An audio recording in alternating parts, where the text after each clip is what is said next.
Welcome to part 2. We are not the first. All right, guys. Andrew Tomas. Guess what? No surprise. John's still driving. Still here. Man, part 1's been uploading to YouTube for the past 2 hours. It's been processing, just processing. I don't know what's going on, but that's not going to stop us from recording part 2. We're going to upload part 2 as soon as I'm done with it. So, let's carry on. I'm beginning to wonder if there's going to be a part 3. We have a lot of ground to cover. So, moving on. Guys, remember, evidence of ancient infrastructure, technologically advanced weaponry, weapon systems, and all that is not evidence of alien contact. It's not evidence in support of ancient aliens, but it's always used as such. They're taking these massive leaps that are not necessary. Aliens weren't required for us to develop the technologies that we have today. Therefore, aliens were not needed for the technologies of yesterday either, such as the sacred writings of ancient India contain descriptions of weapons which resembled atomic bombs. The Masala Parva text speaks of a thunderbolt, quote, a gigantic messenger of death, which reduced to ashes whole armies and caused the hair and the nails of the survivors to fall out. Pottery broke without any cause, and the birds turned white. After a few hours, all food was poisoned. The ghastly picture of Hiroshima comes to mind when one reads this ancient Hindu text from India. Listen to this, guys. This is an actual quote from an ancient text of India. A blazing missile possessed of the radiance of smokeless fire was discharged. A thick gloom suddenly encompassed the heavens. Clouds roared into the higher air, showering blood. The world, scorched by heat of that weapon, seemed to be in a fever. Thus describes the Drona Parva, a page of the unknown past of mankind. One can almost visualize the mushroom cloud of an atomic bomb explosion and atomic radiation. Another passage reads that the detonation was like 10,000 suns. That's pretty interesting, guys. It's pretty scary as well. Now remember, now, and we are not the first. I told you guys what David Hatcher Childers shows in his books, but apparently he got that from this guy here. He says a radioactive skeleton has been found in India. Its radioactivity was 50 times above the normal level, according to a scientist named Gorbovsky, Riddles of the Ancient Histories, Moscow, 1966. It's pretty interesting, man. Perhaps the Sanskrit texts are about atomic warfare, atomic weapons, way back in ancient times. So according to Pundit Kanaya Yogi of Ambattur, Madras,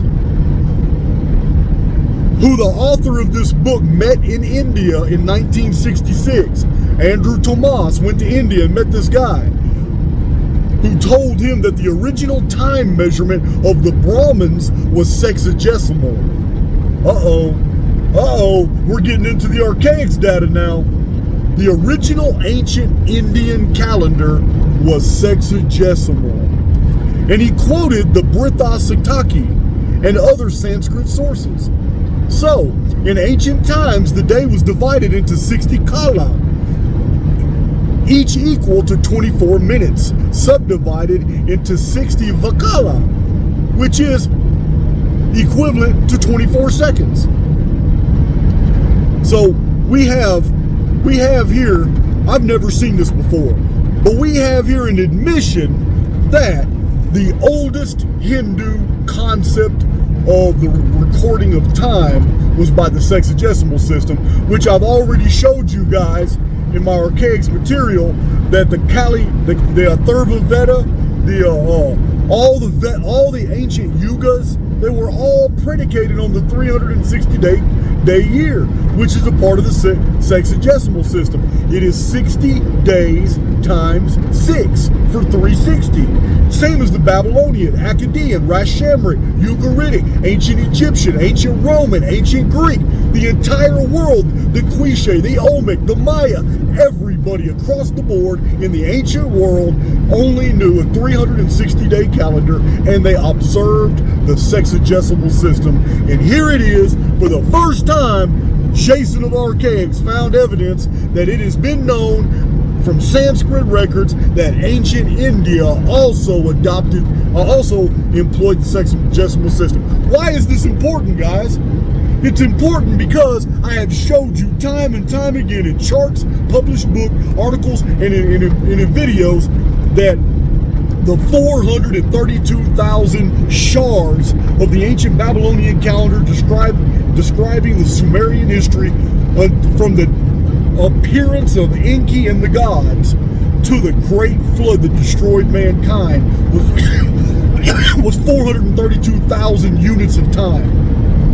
Zechariah Sitchin, following the mistakes of others, widely published that that's 432,000 years, and I have shown you guys many times that the ancient Sumerians were employing the sexagesimal system, and there's no way that anything in human history could be measured in a 432,000 year segment, because the focus of the Sumerian king list and the Anunna tablets was very specific. It's about the great flood at the end of a 432 unit countdown. 432,000 shars using the sexagesimal system of 360 days a year is only 1,200 years. And this is exactly what we find in Hindu texts. The pre-flood world was 12 centuries. All that's in the Archaix data. And here we have it right here. Somebody else just totally verified it from 1971, talking to Hindu scholars who quoted Sanskrit texts that confirm that India's hyperinflated numbers, just like the Sumerian hyperinflated, Babylonian hyperinflated, were never years, they're days. This is why the Mayan long count calendar is in days. It's 1,872,000 days divided by 13 Bactans of 144,000 days each. And starting at 3113 BC, with only years calculated as 360 days a year, the Mayan system changed in 713 BC when the calendar changed to 365.25 days a year due to another cataclysm. This is why the Mayan long count did not end in 2012, because every year after 713 BC has to be calculated under a 365.25 day basis. You can't use the old system anymore. For something happened to our sky. Maybe our world got pushed away just slightly farther from the sun, which added 5.25 days to the year. I don't know. I believe the sky is simulated. But whatever happened, it increased the year by 5.25 days. So the Mayan long count could have never ended in 2012. It ends in 2046. Confirmation that every calendar in the ancient world was using the same system, which is what I promote in Archaix, is confirmed here. India was the last one that I didn't have records for that employed the sexagesimal system. Well, I got it now. All right, moving on. Big John, what you got to say about that, my brother? I think the only thing that, like, I'm pretty much already convinced with all of the other evidence that you had.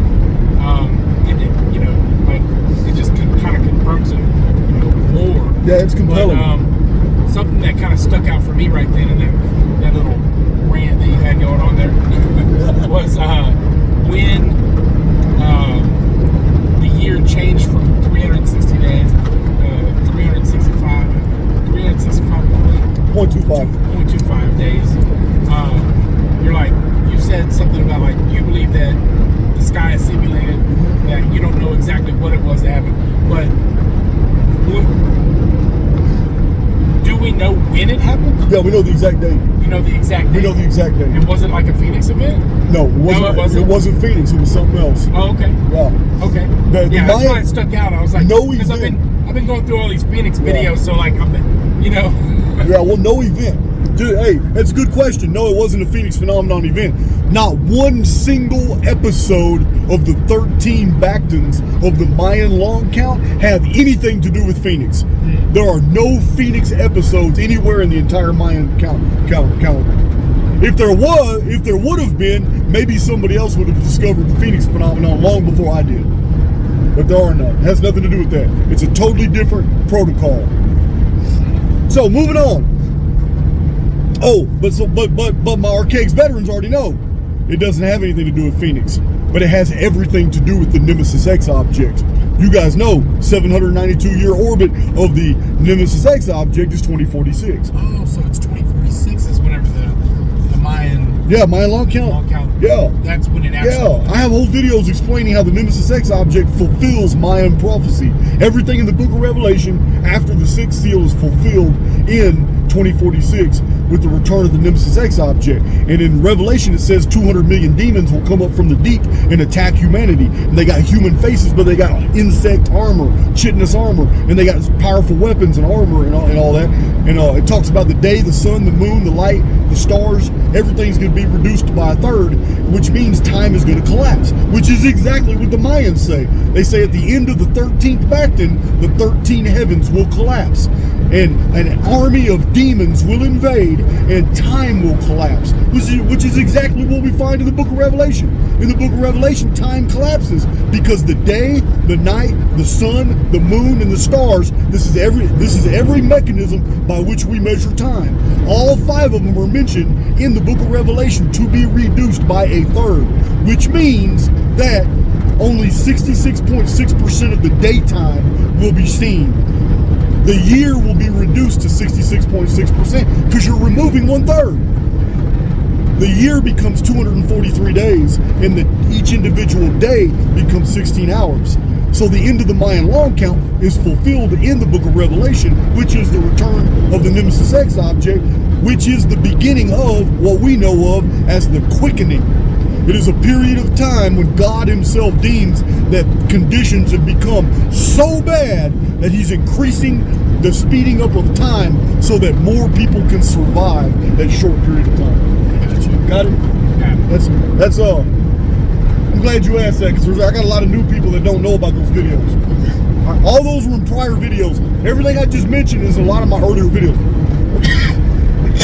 Let's move on. Well, or this is going to be a 3-video train. It's a long ass train. Man, that train's huge.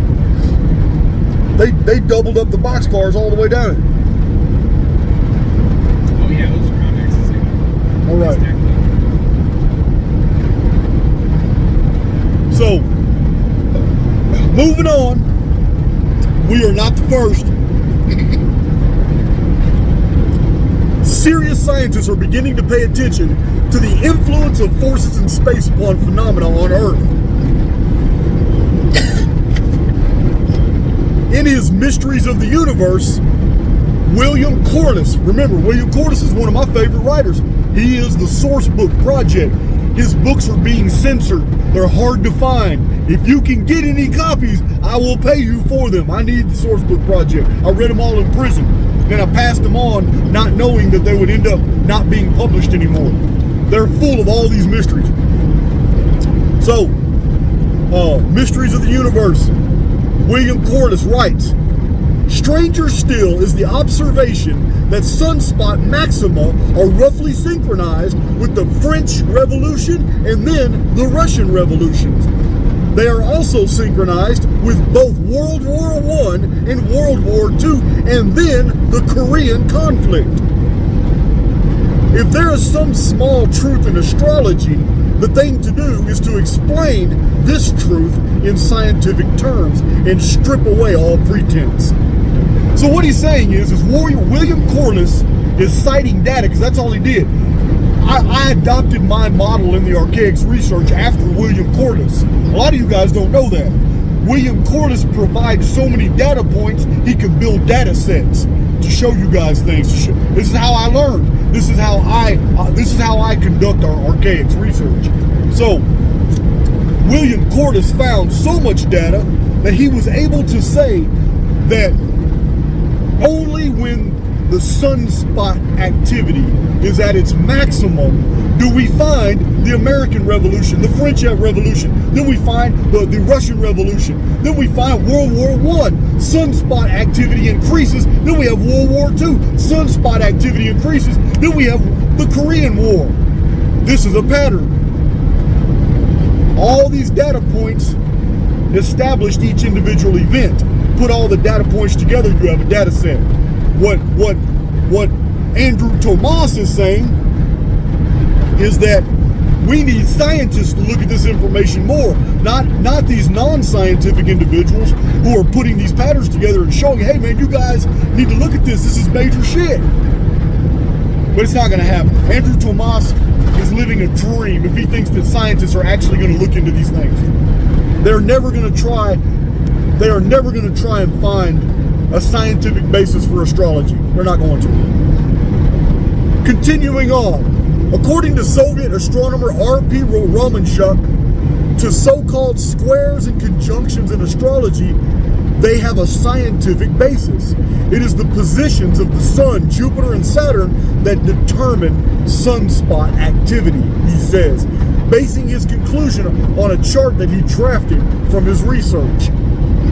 In the Russian science magazine, Zanisila, Volume 12, 1967, Aganjas writes, in ancient times, astrologers attempted to predict the future by the respective positions of the planets. Who knows? This may not be so absurd. If the respective positions of the planets really influence the sun, then astronomical tables could become data for the heliogeophysical, and even for long-range climatic forecasts. That's an interesting point. The Soviet astronaut Ele Lenov and Dr. V. Lebedev wrote, the number of car accidents increases by 4 times on the second day after solar flare-ups, X-flares, as compared with the days when the sun is calm. That's very interesting, guys. The second day, 2 days after a solar flare, car accidents increase worldwide by a factor of 4. They also state that suicides increase 4 to 5 times above their normal rate during periods when there is high solar flare activity. That's amazing, isn't it? Yeah, it's weird. I would have never thought that. Yeah, man. I didn't even know anybody was looking. Oh, the Soviets, man. The Soviets researched everything. They always had some really good things to go on, man. Some crazy stuff. So continuing on, we're going to move to a different topic right now. We're 18 minutes into this video. I'm hoping to finish this book in this video. So on page 78 of We Are Not the First, we read from Thomas, only material evidence from proto-history can make the speculation truly scientific. But there is a great deal to suggest that the evolutionary road of mankind is much longer than is considered at present. The discovery of man-type skeletons in Tuscany in 1958 by Hörsler and Dr. H. Terra in a 10 million year old Miocene stratum lends strength to the author's theory of the ancientness of man.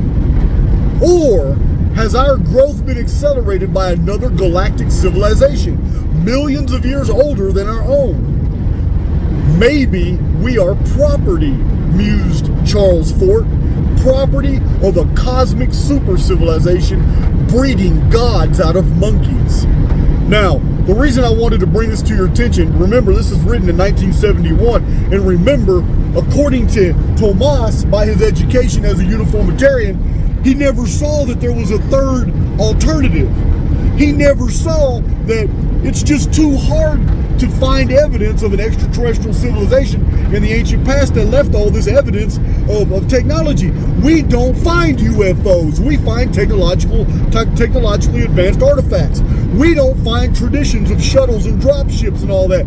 We find traditions of boats on the ocean. We don't find alien bodies and cadavers. We don't find any extraterrestrial life forms embedded in the ice. We find humans. We find Iceman. We find people drowned in the La Brea tar pits. We find humans who died 7,000 years ago in the British peat bogs. This is what we find.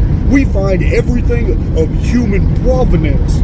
The only problem is when they find anatomically correct Homo sapiens sapiens, just like you and I, no matter what your skin color is, no matter what your pedigree is, they find us in strata that is 100 million years old.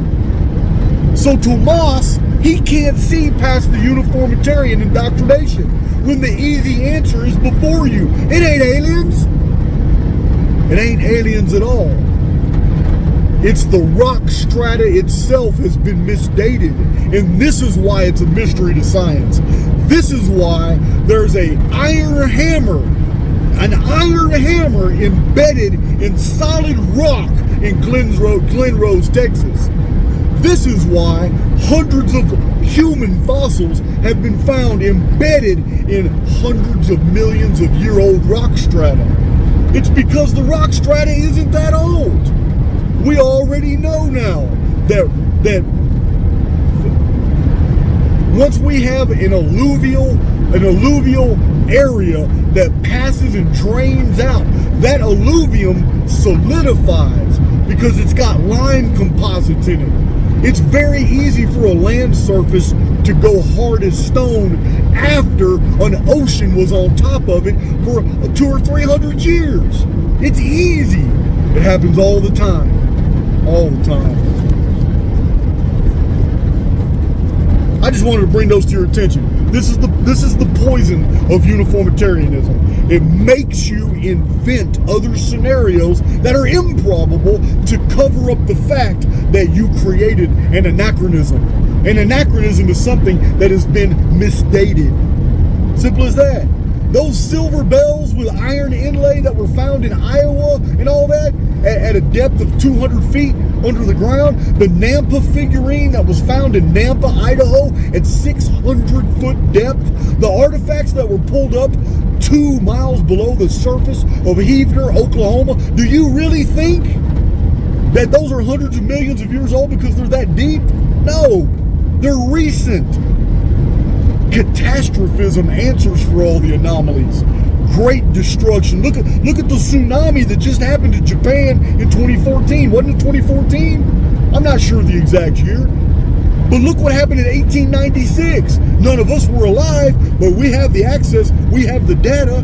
1896, an earthquake in the Tuscarora Deep outside the Sea of Japan in the Devil's Triangle. An earthquake happened underwater, and it sent a tsunami at 600 miles per hour against the coast of Egypt, and it washed all them poor bastards on that side of Japan out to sea, and they were never seen again. Disasters happen. What about Sumatra? Sumatra in 2010, or was it 2004? I was in prison, I don't remember. But the tidal waves killed 200,000 people. Yeah, guys. Let me give you a Phoenix phenomenon date. The year was 1212 AD. You guys know of it. I've talked about it. It was when all those children disappeared all over Europe, and the Roman Catholic Church had to invent a story called the Children's Crusade to try to explain to the people why children all over continental Europe suddenly vanished at the same time. Others invented stories like the Pied Piper of Hamelin. They had to come up with stories to explain to the people these mass disappearances. In the same year of 1212, an earthquake and tsunami killed 250,000 people, at least in Norway. Most people don't even know about that disaster. I got lists and lists and lists of disasters and their dates. That was a Phoenix year. It's actually one of the part of the discussion. One of the people that donated books. Yeah.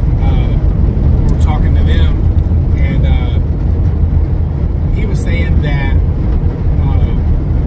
plate tectonics, like the way that it's described, is false. Yeah, it's false. It's not real. Like this stuff moves around a lot more rapidly than they let on.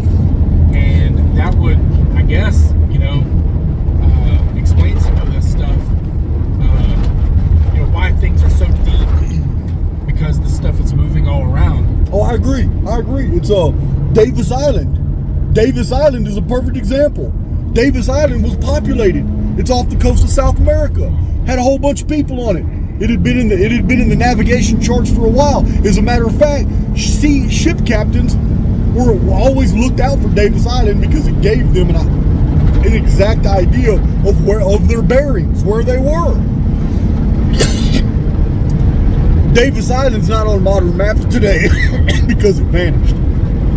Absolutely gone. It just sank back into the ocean. Not a trace of those people have ever been found. Lisbon, Portugal. The year was 1755. Earthquakes all over Asia, Asia Minor, Greece, and Europe happened. Earthquakes traveled all the way to Lisbon, Portugal. The people of Lisbon were terrified, ran in all different directions. But the ones that were closer to the quay all ran to the safety of the quay because there was a gigantic quay that held 60,000 people. The quay was packed, so historians know that there was at least 60,000 people on the quay. When suddenly, in the earthquake, the entire quay just sank into the water, and it sank so fast, and the water imploded so quickly. Ship captains that came in looking for anybody to rescue never even found a single article of clothing. 60,000 people, their precious possessions that they ran out their houses with, their clothes, their pets, they went straight into the ocean off the coast of Lisbon, Portugal. The earth itself swallowed them and the ocean. Not a trace of them was found. And I've got many videos, guys. For those of you new to my channel, I have many videos about all the great destructions of the ancient world, how whole populations just vanished. I've got a lot. I haven't even scratched the surface. I just touched up on the more mysterious ones. So Tomas, in his chapter on maps, manuscripts, and marvels, he says, did the scholars of antiquity know about ancient America? Because Seneca, in the 1st century AD, 2,000 years ago, he's a tradition. He confirms this supposition in a famous verse in his play called Medea. He says, there shall come a time when the bands of ocean shall be loosened, and the vast earth shall be laid open. Another typhus shall disclose new worlds, and land shall be seen beyond Thule. This was taken anciently in Rome as referring to the Americas.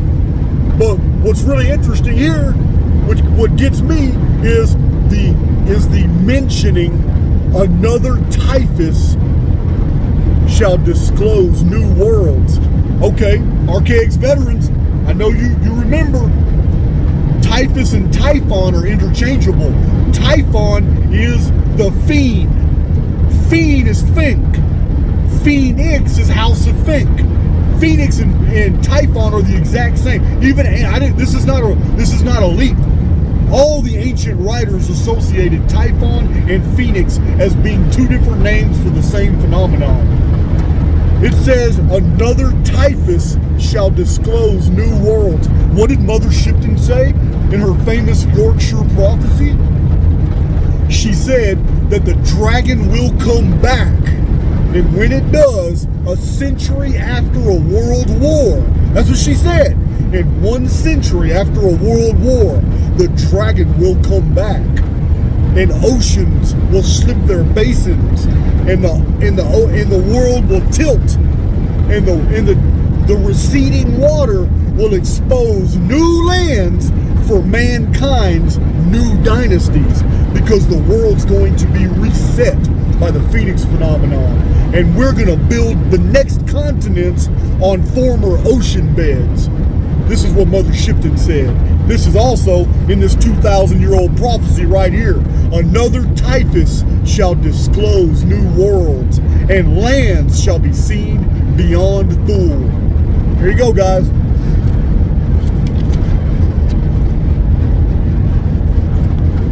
Moving right along to page 86, the Azerbaijan Academy of Sciences of the USSR made a discovery in 1964 that the 13th century scholar Nasreddin Tussi was aware of the existence of America 250 years before Columbus. The astronomer mentioned the land of the Eternal Isles in one of his books, and he gave its precise geographical coordinates. All right, that's really not mysterious. We already know. We already know that Columbus had ancient maps in his possession that showed the shorelines. That's why he knew for a fact that he was able to tell Ferdinand and Isabel with confidence that he was going to be able to come back with maps of the New World and passage to India and all that. He knew, because he already had possession of the Piri Reis, of the maps that Piri Reis had access to when he had drawn his maps showing the shorelines of South America and Antarctica. He already knew. It was all well known. The only people that didn't know was us. So we're going to go into that right now.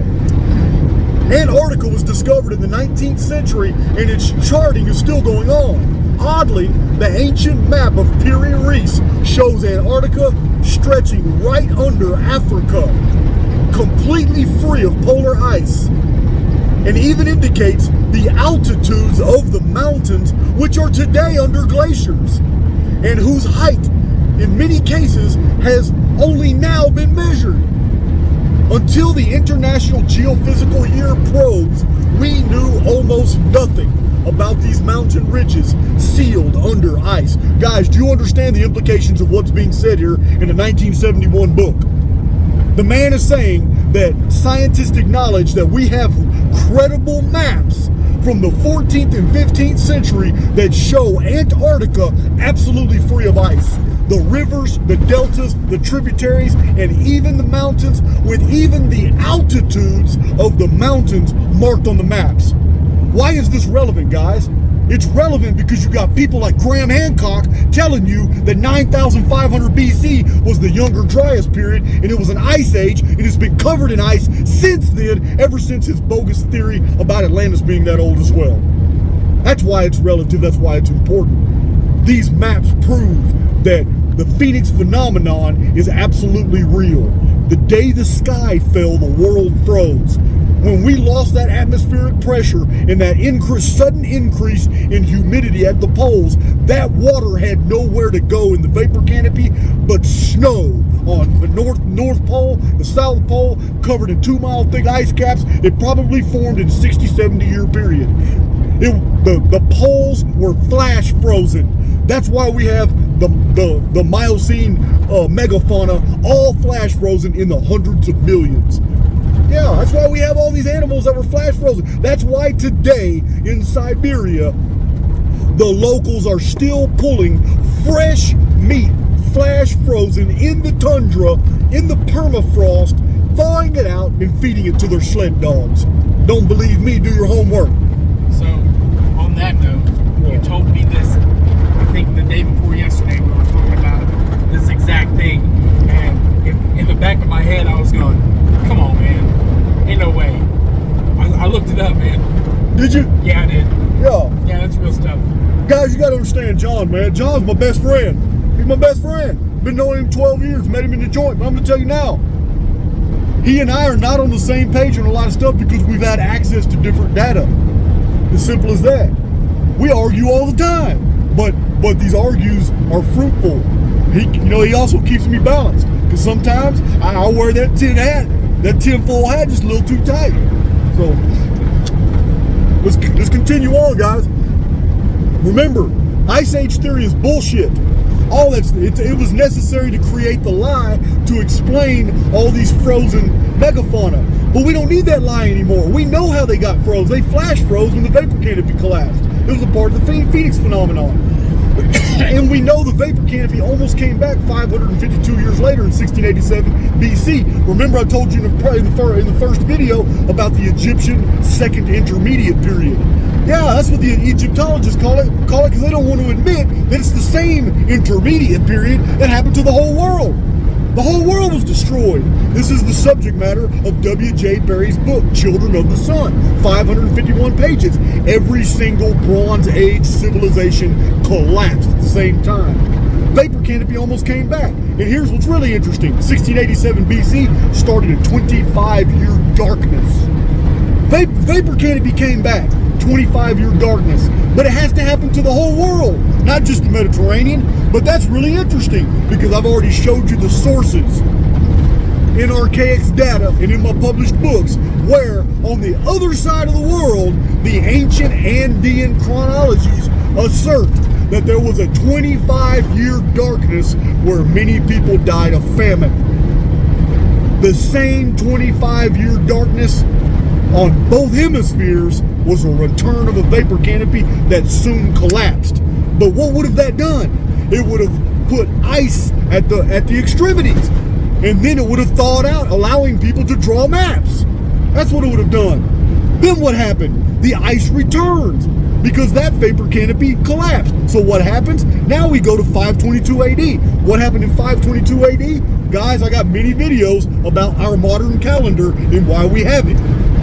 The Anno Domini calendar was created by the Roman Catholic Church to hide one of the worst Phoenix reset phenomenon series of disasters that has happened in late antiquity. 522 AD was a whole series of Phoenix disasters. But it also the return of a temporary vapor canopy. It too collapsed after 25 years. We have 3 of them that did that. But it was during that period that the ice returned. And when it thawed out, what happened? Somebody mapped Antarctica. How do we know? Because we have the maps. I don't have to have a history book tell me that ancient mariners went to Antarctica and mapped it out. Because we have the maps. It's called the Piri-Reis map. It's called the Phineas map. That's the second map. You guys probably didn't know about that one. The Phineas map is also a map of Antarctica and South America and other places as well. So I don't need ancient history books or modern history books to tell me that at that time in history, somebody had circumnavigated that area, mapped it out, and cartographers went in there. I don't need books to tell me that because we have the maps today under glass in museums with even the altitude of the mountains that are, how high they are in Antarctica. But today, how are you supposed to know that? Because there's 2-mile-high glaciers on top of those mountains. But we know the maps are correct because of LIDAR, subsurface interface radar. That's how we know. So, I'm sorry if this is starting to sound like a rant, but this wind is beating on this van. It's hard to talk over it. What? It's pretty windy. Yeah, it's windy. So, the riddle of the Piri-Reis maps still stands as a challenge to science. That's what this guy says. 1971. Who performed the geographical survey required for drawing these ancient maps with such precision?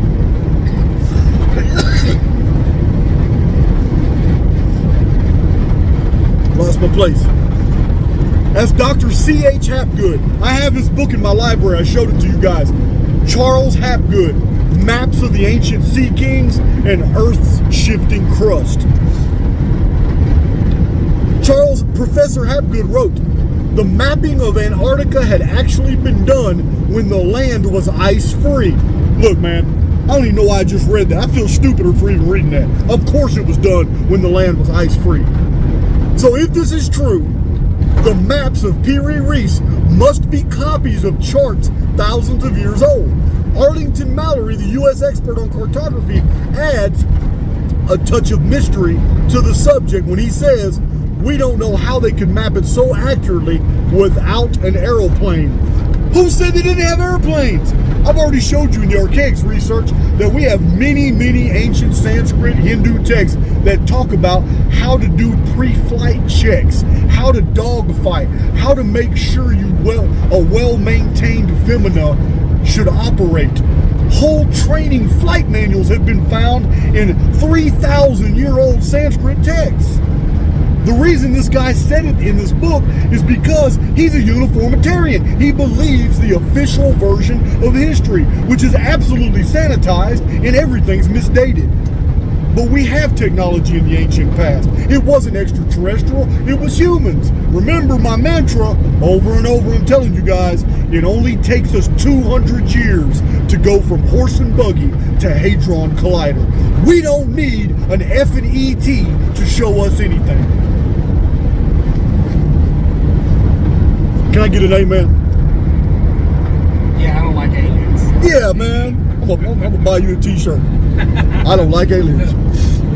No, I can't buy you that t-shirt. We live in Texas. They're all gonna say that means something. Oh, yeah. I'll be a racist. Yeah, you be a racist bastard. All right.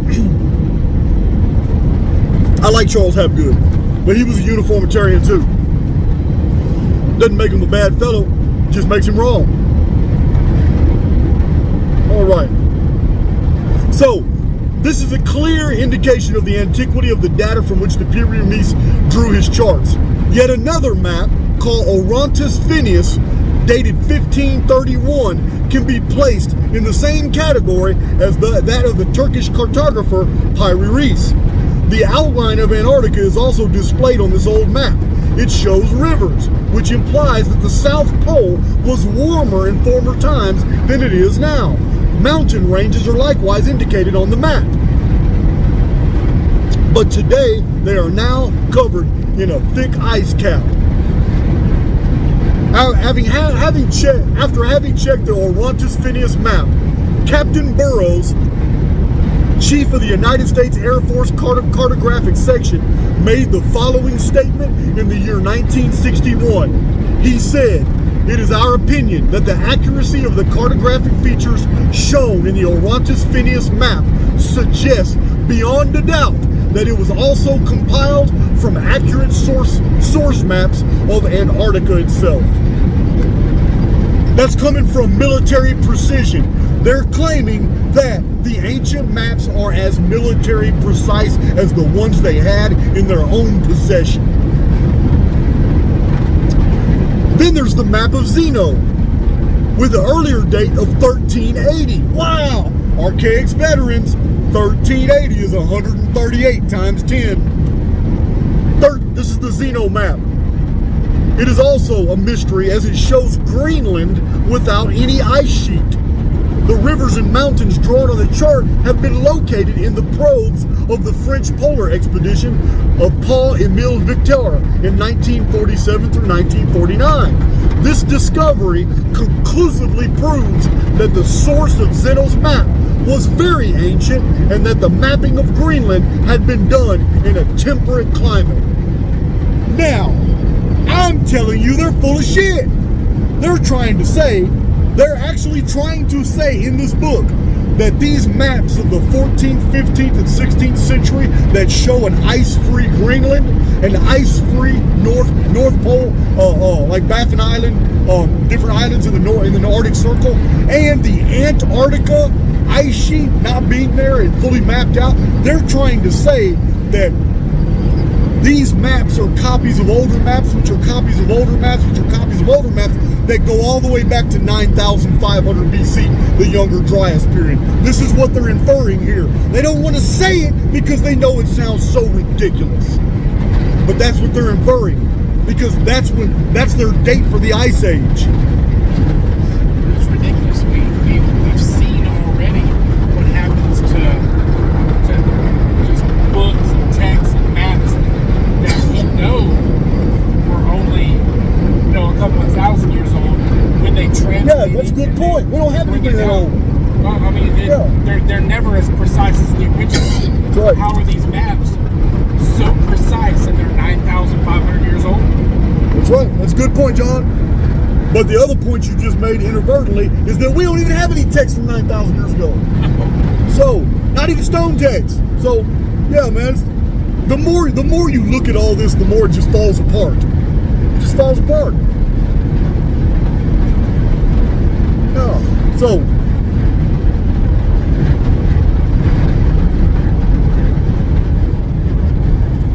now here's a good point. Here's a really good point that's not related to the maps. But I want to show you. So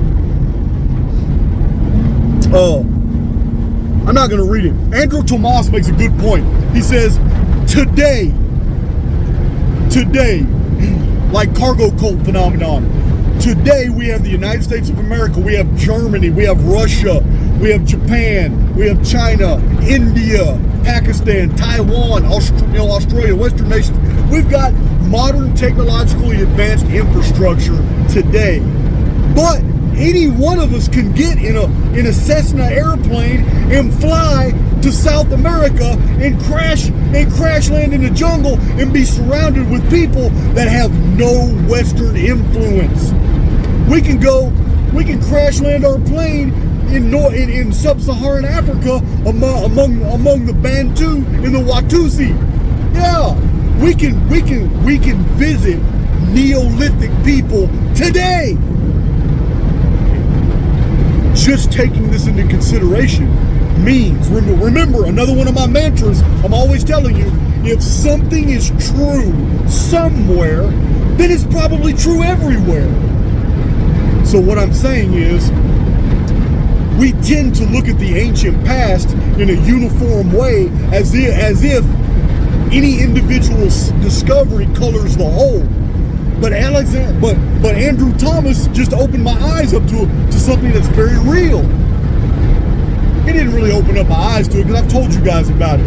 It's the whole story of the Anunna. A technologically advanced civilization can live and thrive for centuries 200 or 300 miles away from absolute primitives that they have no contact with because they're not relevant. They're not important. We don't need their resources. We don't need to communicate with them. They're still living like Neolithic cavemen, and there's no reason to extend an arm of peace. They're not a threat to us. So if we exist this way today, and 200 years ago we existed this way as well, with very primitive people, and we were technologically advanced, then who's to say technologically advanced infrastructures didn't pop up almost every 400 or 500 years, and the rest of the world was of no consequence because they were not a threat? Does that make sense, John? Yeah, that makes sense. I mean, you pretty much laid it out, man. Like, you can go to places right now that have people that have had very, very little influence from advanced people. Just a handful of people have actually been there and communicated with them. They haven't really shared anything super advanced other than like maybe some clothing and stuff like that. They don't have any frame of references for things like airplanes or computers or anything like that. These are people that exist right now. So why wouldn't the world have been like that throughout all of history? 100%. Makes sense.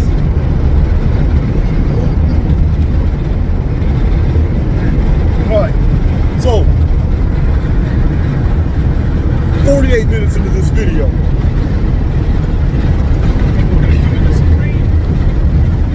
Yeah, it looks like it's raining and windy, I swear.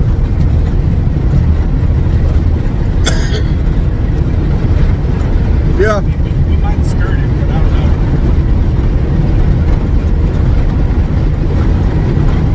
So here's another interesting text. A Sanskrit text, or Hindu. The 13th century text, Clear Knowledge, is a treatise on cosmology of ancient India, compiled by the Tibetan scholar Padmalama. This old book describes how the first men on earth were created by the gods. This primordial race had the ability to fly in the sky as their makers did, but eventually they lost the power to travel in the air. Sounds to me like he's describing a technologically advanced civilization observed by a more primitive civilization, the Anunna and the Sumerians. And they watched that during the course of their history, they learned how to fly, had flying machines, all kinds of stuff. But something happened, and they lost that ability. A reset, a disaster, maybe the Phoenix phenomenon. Something happened, an edit. Something happened, and they lost their infrastructure. They were unable to manufacture flying machines. But the primitive culture that observed all that watched that technologically advanced civilization rise, live, and fall. Sounds a lot like a Native American traditions, doesn't it? They've been around for so long, they've recorded the histories of everybody else. It's crazy. It's crazy. Let's do it. So this legend in this text is supported by another source, the royal pedigrees of the Tibetan kings. The date of this document is the 7th century. There is nothing ambiguous about the historical text, mentioning the reigns and kings and the main events of a 2,000-year period. The text says that the first 7 kings came from the stars. All right, listen, guys. I'm bouncing around, I can't even read. They were able to walk in the sky, where they eventually returned.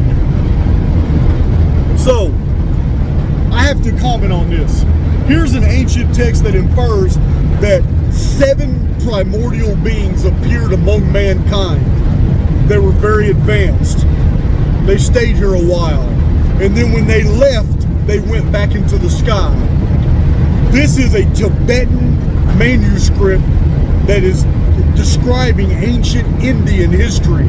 This is no different, though, than the 7 Seshas, the 7 serpents of ancient India, the Nagas, which are the same as the 7 Anunnaki, the 7 Anunna, the 7 Cyclopes. Yeah, guys, the 7 sisters.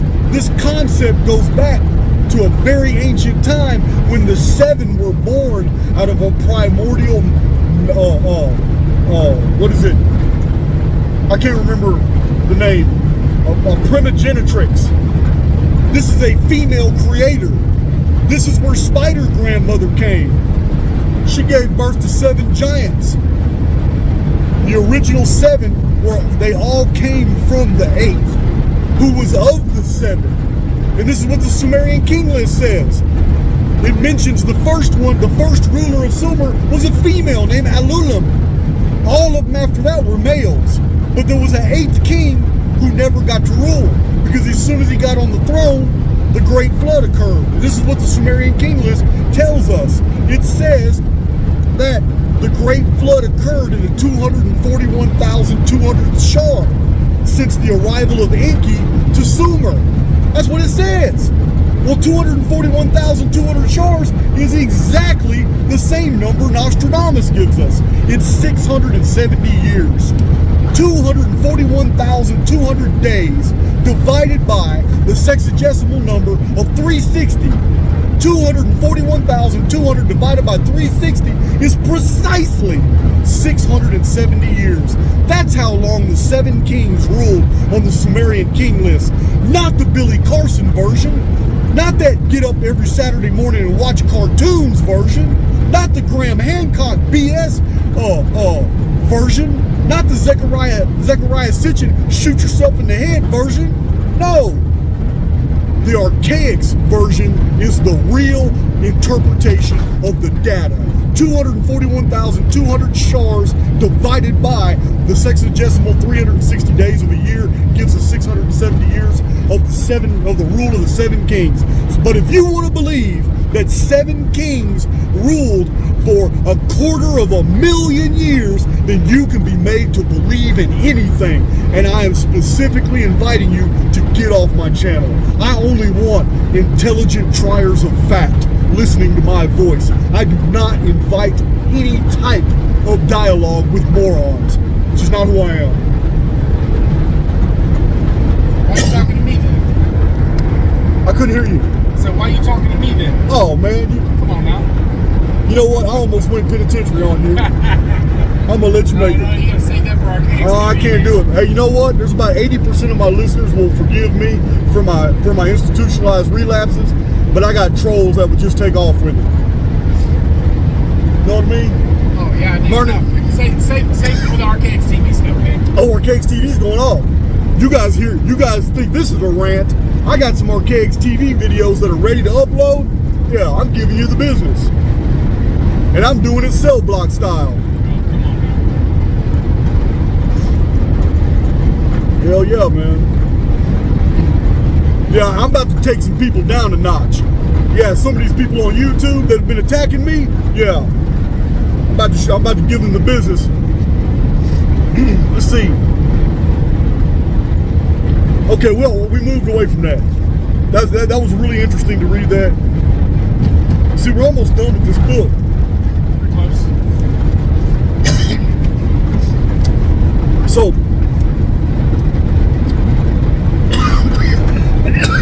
on page 161, the chapter's called Quest for the Source.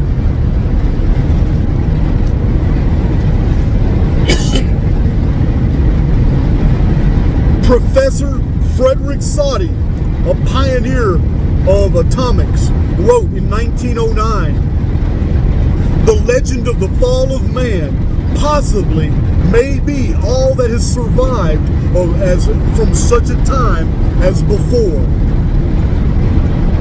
For some unknown reason, the whole world was plunged back again under the undisputed sway of nature to begin once more its upward toilsome journey through the ages." This is precisely what I've told you guys in multiple videos. The story of Adam and Eve, the story of Genesis, the tree of knowledge of good and evil, the tree of life, the garden, the serpent, the lie, the apple. I've showed you guys the accurate interpretation of all these metaphors, and I showed you where you can find how these are interpreted. It is a reset story. Humankind was ancient, but they were reset. The fall of man never meant the Babylonian version. The Babylonian version was the one the Jews adopted when they wrote most of the Old Testament. The Babylonian version was to make humans feel guilty for their own condition. But that's not the case.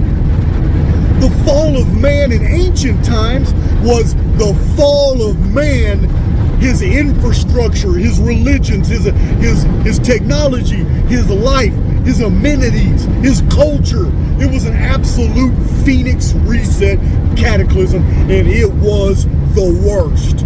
The year was 3895 BC. It's encoded in the Great Pyramid. It is one of the central numbers of the Great Pyramid. It is year one of the Great Pyramid's timeline, and I've showed this in multiple videos. 3895 BC was a Phoenix visitation. Totally destroyed the world. This is why Genesis 1 has two creation accounts. One's talking about when the world was originally created, and then one was talking about the renovation after a very recent destruction. The earth was filled again. Yeah, guys. And this is what we find in the Gnostic Nag Hammadi library. This is what we find, guys. So I want to discuss some things in this book that I don't want to read to you. I want to influence those of you who want to go deep into your research to get this book. But the story of Jesus, guys, I know you want to believe it. I know I got some Christian brothers that are still holding on. Some of you don't want to listen to my Dark Scriptures playlist. That's okay. But you got more Dark Scriptures videos coming with more data. I still have stuff I've never released, guys, and it's coming. There's only one me. I only have so many hours of a day. But I'm telling you now, Apollonius of Tyana is the original model that the Roman Catholic Church used in the invention of the Jesus Christ story. It's the greatest story ever sold. It's not true. A true spiritual being would never need a physical crucifixion. It's an insult. A true spiritual being only needs empathy, intuition, and imagination to promote spiritual growth. A true spiritual being would never need anything in a physical reality to validate his spirituality. It's a ridiculous notion. And people still fall for it. The church still promotes the physicality. It still promotes that. And every bit of it is modeled after the old Bronze Age institution of human sacrifice. Every bit of it. And it's an abomination, but it's still promoted as the gospel. Remember, guys, the original gospel, the oldest one that we know of, that stemmed from the life of Apollonius of Tyana, was the Gospel of Marcion. Not Matthew, Mark, Luke, and John. The Gospel of Marcion. And in the Gospel of Marcion, we don't have any miracles. We have profound spiritual teachings. We don't have a virgin birth. We have a spirit that entered into the world and who was unstoppable. We don't have magic and sorcery. We have parables that have stood the test of time. Spiritual information, because this world is the photo negative of a real reality. And being the photo negative of a real reality, everything here is just the opposite of what it should be. And this is why a true spiritual being, Apollonius of Tyana, who later became Jesus, spoke in parables, because parables are images of truth. You can't tell somebody a direct truth. You just can't do it. You gotta lead them to the area and then let them find it themselves. It's the way it's always been. This is why if you want somebody to awaken, then you have to lead by example. You can't tell that person anything. Only by observation will people believe. They will not believe audibly by you telling them. They have to see the measure of your ways. They have to measure the rhythm of your activities, the architecture of your personality. That's the best evidence that other people have that you know something they don't. The greatest teachers throughout history always taught metaphor and allegory. That's why they're always remembered. They lead you to the information and let you figure it out on your own. And when you figure it out on your own, you realize that it was right in front of you the entire time. And amen. That's what makes them such great teachers. I agree. Telling somebody something directly when they have their defenses up will just push them away. It'll never bring them to the truth. 100%. 100%. So I'm trying to inspire you guys to find free PDF of this book or the paperback book. I'm just gonna say the book tree still has one copy of that book. Oh yeah, I only bought one copy, but there's another copy at the book tree in San Diego. You can call him on the phone and order. Listen, you will learn all about Apollonius of Tyana. And in these two videos, I only skimmed this book. This book is data packed. It even has pictures. It's got all kinds of pictures of all kinds of food parts and old archaeological stuff. But listen, it also talks about the Comte de Saint Germain. For those of you who don't know, that there was a man for 175 years who spoke every single language of Europe. He is recorded in the minutes and in the archives, the notes and memoirs of the nobility over a 175-year period, visiting all the courts of Europe. And he was a mystery, because people who were old and dying remembered him when he came back to their court 80 years later, and they were a child and he hadn't aged a day. And it was rumored, he didn't only speak all the languages of the courts, but it was rumored that he had found the key to the Philosopher's Stone. It was rumored that no one really knows much about him, but there is evidence he came from India. So it's very interesting. It's the Saint Germain, the Comte Saint Germain. He's got a whole chapter about this guy in here, and it's really compelling. It's very interesting material. It's almost as if there is a devil, that the devil just wanted to have fun for a while and be a human for about 200 years and just drop clues and hints, because people knew who he was. He was so flamboyant when he rolled up in a court and went among the nobility. They already knew, oh, that's Comte Saint Germain, and he would entertain people. Even Voltaire didn't know what to think about this dude, but when questioned, Voltaire said the Comte de Saint Germain is a man who knows everything. And that's a hell of a compliment from Voltaire, the eternal critic. Yeah. So Anyway, guys, I don't know why this turned into a rant. I just got excited, but we're going into black clouds and the wind is picking up. We'll be safe in the vlogmobile. We're gonna be safe, and I can always hold on to John. It's the bookmobile, dadgummit. Oh, it's the bookmobile now. But I can always hold on to John. He's warm. But I'll tell you what. Warm? Yeah, you're pretty warm. Yeah, I'm pretty warm. Listen, guys. I just want you to find a PDF, read this book. Don't take my word for it. I have shared enough of these 2 videos for you to understand that this book is a valuable addition to the Archaix library. All you have to do is just ignore the uniformitarian references. Everything else is a gem. And I barely scratched the surface. You got a lot of videos coming because I've been working on videos this entire 7 days I've been on the road. 8 days I've been on the road. I've been working on videos, guys. So they're coming. Peace out. John, you want to say anything? See you on the next one. I te watcho.